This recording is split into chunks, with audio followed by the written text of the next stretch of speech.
Well, good morning.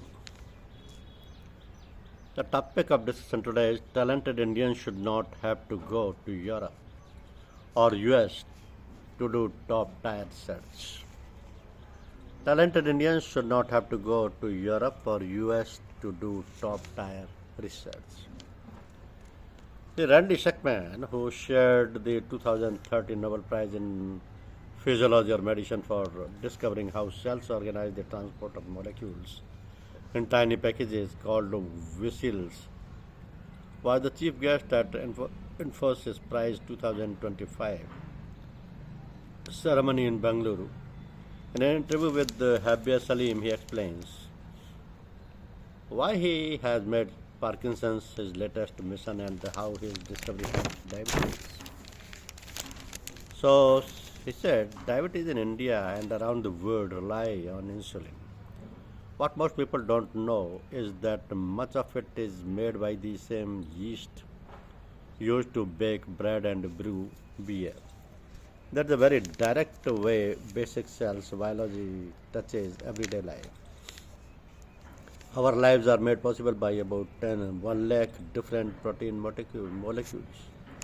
So long strings of amino acids that fold into enzymes and structured proteins which build and maintain our bodies. They are made inside our cells, many of which must be exported.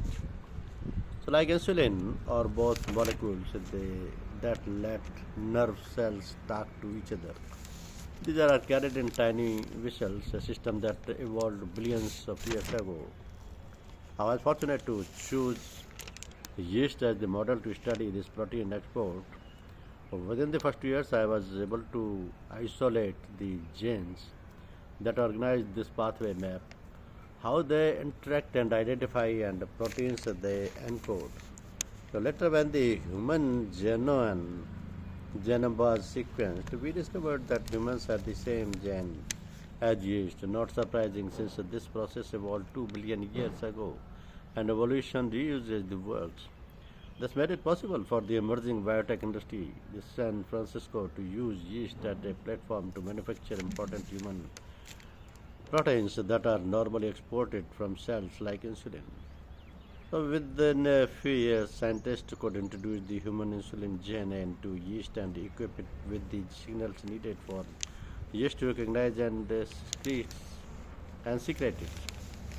So today, about 1/3 of the world's supply or recombination human insulin is reduced in giant fermentation vats of yeast. Now tell us an anecdote that captures your journey into science. So I'll share a story that may end up on my tombstone. As a child growing up in Southern California, I got a toy microscope for my 11th birthday. I went to a local dry riverbed, scooped up a jar of pond scum, took it to my bedroom, put a drop on a slide, and looked through the plastic lens. I was astonished by the profusion of tiny organisms swimming around.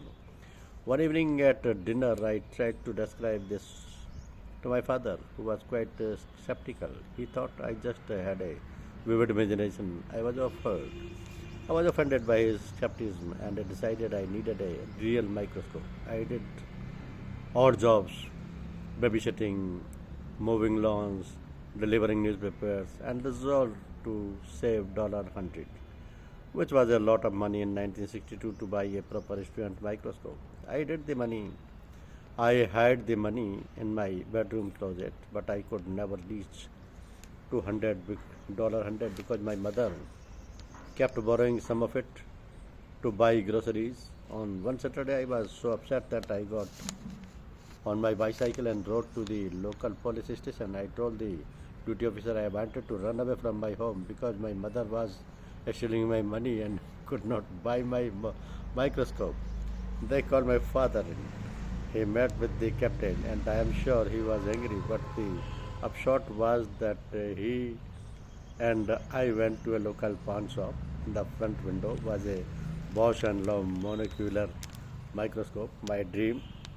We bought it for $100. That instrument became my pride and joy. Although high school, I entered science fairs with projects on microorganism using that microscope. So then I went off to university and the microscope went into storage. So fortunately, my parents kept it and later mailed it to me when I was living near Barclay with my own family. You can now see it on display in Stockholm at the Nobel Museum. So with the caption in English and Swedish explaining how I tried to run away from home to pursue my career in science. So what else are you working on? There's another area that is very exciting to me and it is personal. My wife died of Parkinson's disease. I was asked to lead a new effort to bring investigators together to study the basic signs of Parkinson's. This initiative is supported by the Surgery Brian Family Foundation. So, Surgery Brian, the co-founder of Google, and his mother shares a mutation in one of about 20 known genes linked to familial forms of the disease.